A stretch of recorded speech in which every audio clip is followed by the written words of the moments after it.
Bienvenidos a su segunda sesión del laboratorio. Parámetros básicos de calidad del agua. Esta sesión se llevará a cabo en dos prácticas de laboratorio. Durante la primera veremos los parámetros de temperatura, conductividad, pH y color.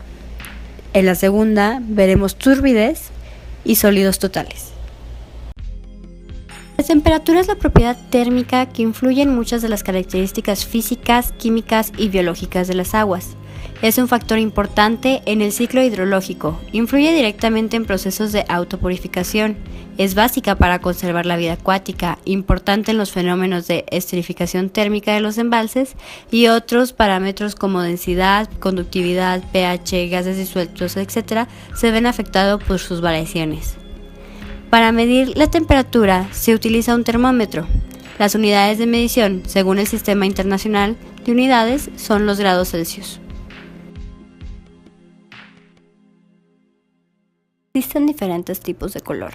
El color aparente, que se debe a la presencia de partículas suspendidas. El color verdadero, que es el color que permanece y se reporta oficialmente. El color natural, el cual es debido a la presencia de partículas o residuos, debido principalmente a las actividades del hombre, y la coloración de aguas residuales. Estas presentan tonalidades variables al transcurrir el tiempo. Para medir el color se utiliza un instrumento de medición denominado comparador de disco. Este es un método visual comparativo. Las unidades de medición son unidades platino-cobalto. Recuerda que para realizar esta medición es importante que sepas que la muestra de agua no debe agitarse y el color verdadero debe ser menor o igual a 20 unidades platino-cobalto para el abastecimiento de agua potable.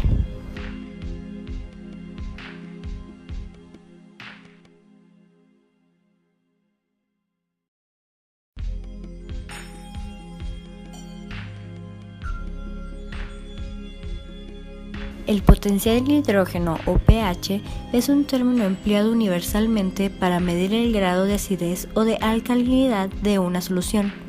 Los ácidos se describen como compuestos que liberan iones hidrógeno en el agua de la misma manera que las bases liberan iones hidróxido. La concentración de los iones hidrógeno fue expresada como el logaritmo base 10 de la recíproca de la concentración de dichos iones. Para determinar la concentración de iones hidrógeno, se requiere tomar una muestra de agua e insertar en ella el electrodo de medición previamente enjuagado con agua destilada. Se procede a tomar la lectura en el medidor de pH. Recuerda que el electrodo es muy frágil. Su extremo de medición es una burbuja de vidrio permeable, por medio de la cual se establece una diferencial de potencia. Manipúlalo con mucho cuidado y recuerda siempre enjuagarlo. La conductividad eléctrica es una expresión numérica de la capacidad de una solución acuosa para transportar una corriente eléctrica. Esta habilidad depende del contenido de iones y de la temperatura en la que se encuentre. Es reportada en microsiemens por centímetro. La conductividad de aguas potables en México se encuentra en un rango de 100 a 1500 microsiemens centímetro. Medir la conductividad resulta útil para determinar la concentración de minerales disueltos en el agua de manera instantánea. Para la medición se utiliza un instrumento denominado conductivímetro. La conductividad es leída directamente del aparato. Recuerda enjuagarlo antes y después de su uso. La turbidez es una expresión de la propiedad óptica que causa que un rayo de luz se desvíe o se absorba en lugar de transmitirse en línea recta. La turbidez de las aguas se debe a las impurezas finamente divididas como pueden ser arcillas, limos, materiales vegetales, etc. La turbidez reduce la penetración de luz en cuerpos receptores acuáticos. Al disminuirse la cantidad de luz que atraviesa, afecta la fotosíntesis de las plantas. Valores de 200 unidades o más ponen en peligro el sistema ecológico, y en aguas potables una turbidez mayor a 5 unidades es fácilmente detectable en un vaso con agua. Se utiliza un instrumento de medición denominado turbidímetro o nefelómetro. El valor de la turbidez se obtiene directamente de la lectura del instrumento. Las unidades de medición son unidades de turbidez nefelométricas, o bien UTN. Antes de comenzar la medición, deberás estabilizar el aparato utilizando agua destilada. Después ya podrás realizar la medición de la muestra.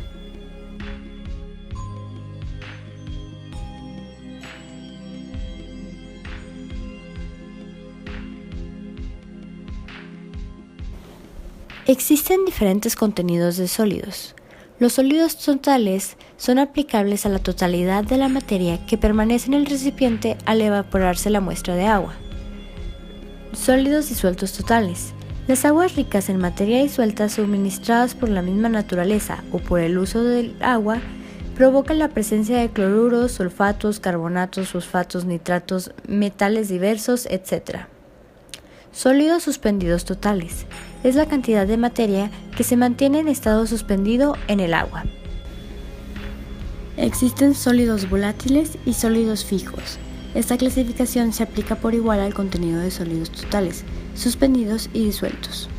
Para determinar la concentración de sólidos totales se requiere tomar una muestra de agua de volumen conocido, vaciarla en un recipiente de peso inicial registrado y dejar que se evapore. Al final, volvemos a pesar. Es importante que sepas utilizar la balanza analítica para esta parte de la sesión. Primero enciende la balanza y espera a que marque 0 gramos en la pantalla de lectura. Después abre la cabina de la balanza y coloca, utilizando las pinzas y con mucho cuidado, en el centro del disco de pesaje la cápsula. Cierra la cabina y registra la lectura al estabilizarse el valor. Una vez que hayas anotado el dato, abre la cabina y con las pinzas retira la cápsula de nuevo. Cierra la cabina y apaga la balanza. Cada medición se realiza 3 veces. Después, los datos finales son comparados con la normativa mexicana. En caso de que estos no concuerden, deberás realizar la práctica de nuevo.